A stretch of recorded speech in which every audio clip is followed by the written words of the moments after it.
La technique de l'Iden magique est une technique de mélange de couleurs sur laquelle après on va incruster des motifs grâce à des plaques dites de texture. Alors ça va nous donner des motifs comme ceci, imprimés dans la pâte avec donc un mélange de couleurs. Donc là c'était tout un mélange dans des marrons et verts, et là la plaque c'était la plaque étoilée.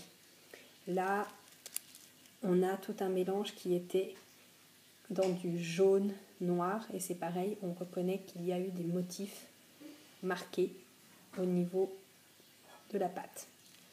Alors, pour organiser cette technique, il vous faut tout d'abord réaliser des dégradés. Dégradés de plusieurs couleurs, mais chaque dégradé devra avoir une couleur commune.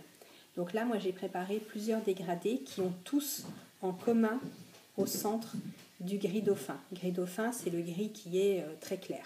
Donc là, j'ai pris deux sortes de rouge avec au centre du gris dauphin, et là, deux sortes de gris avec également au centre du gris dauphin.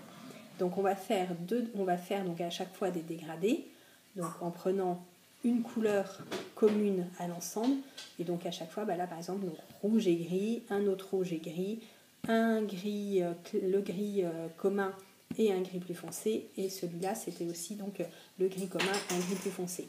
Une fois qu'on a fait ces dégradés, on les articule de manière circulaire et on diminue la canne jusqu'à obtenir un multiple du nombre de couleurs que l'on a choisi. Si on a choisi 4 couleurs, il faut qu'on réussisse à faire un multiple de 4 afin de pouvoir avoir 4 morceaux de notre dégradé. Une fois qu'on a ces morceaux, on va les installer ensemble. Alors, pour les installer ensemble, là par exemple, on va prendre, pour la première ligne, on va essayer de séparer les rouges et les gris. On va séparer les rouges et les gris, on va les mettre à côté comme ceci. Pour la deuxième ligne, on va simplement tout décaler d'un cran.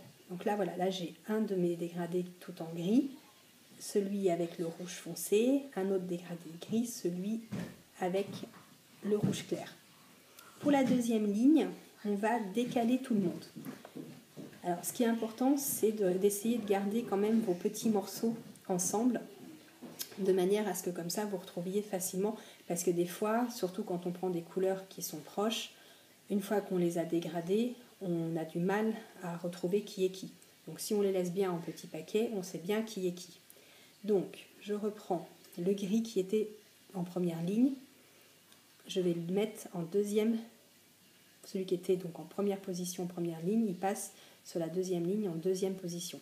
Celui qui était en deuxième position, ce rouge-là, va passer en troisième. Ensuite vient le tour de celui qui était en troisième qui devient le quatrième. Et celui qui était quatrième qui devient le premier.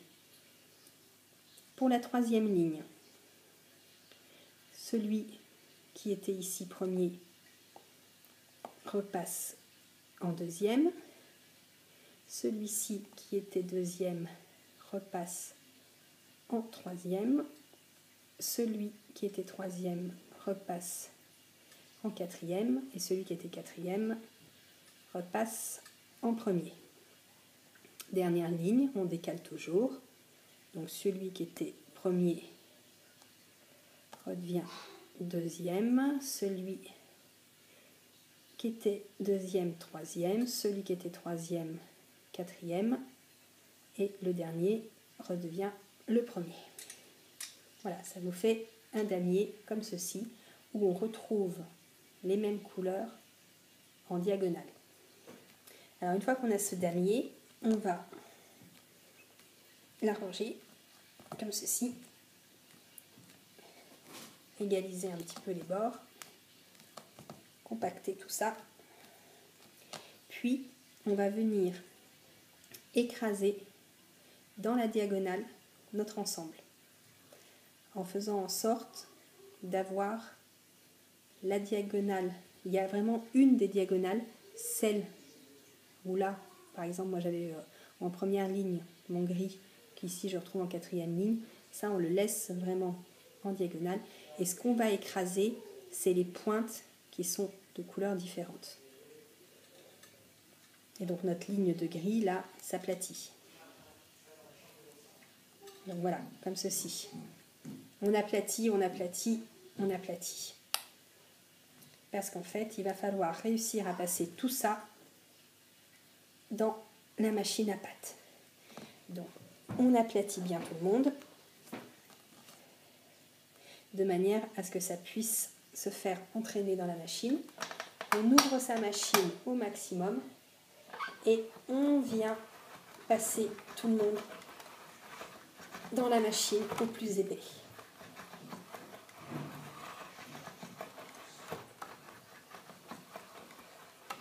Voilà, et on obtient comme ceci une longue bande écrasée. Alors, l'avantage de cette longue bande, c'est que du coup, on va pouvoir faire des choses différentes avec l'ensemble.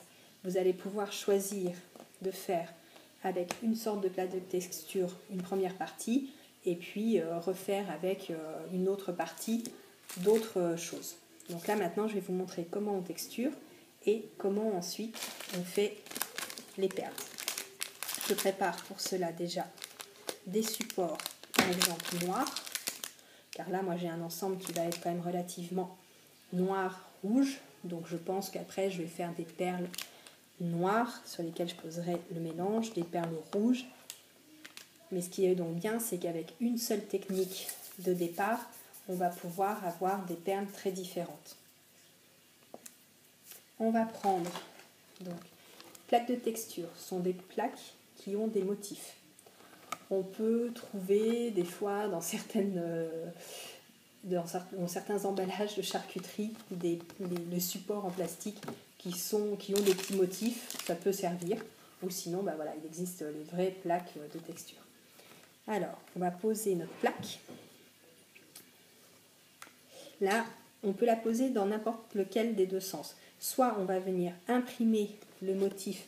Là, j'ai des bambous. Soit je vais venir imprimer en creux mes bambous, soit je vais faire ressortir mes bambous.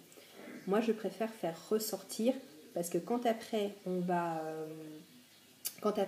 pouvoir couper, on aura vraiment nos petits bambous. Donc on vient comme ceci plaquer et on va pouvoir même rouler.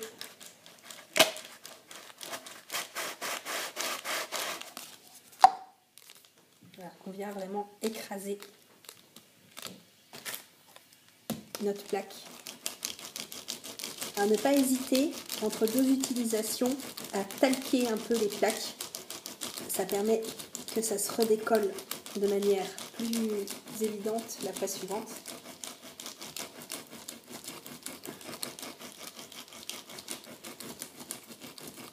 Voilà.